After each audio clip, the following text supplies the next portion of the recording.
Summer na dito sa Japan, although tag-ulan po ngayon, pero mainit na po ang panahon dito sa Japan. Tip ko lang po sa inyo na i-share lang din po sa akin ng Japanese. Para hindi madaling mapanis ang kanin nyo. Ayan. Lagyan nyo lang po ng 2 ingredients. Ayan. Isang suka, isang kutsarang suka lang po. Ayan. Isang kutsarang suka. And then, ryorisake or Japanese wine. Ayan. Isang kutsara lang po. Ayan.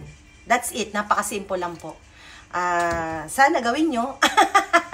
Sa mga hindi naman napapanisan ng kanin dyan, huwag nyo nang gawin. Kung wala po kayong Japanese wine, okay lang po kahit suka na lang siguro. Ayun. Ayun, magmula po nun, mas sumarap yung kanin at syempre, hindi na ako napapanisan. Ayan, sana may natutunan kayo sa akin. Okay, matane. Thank you for watching.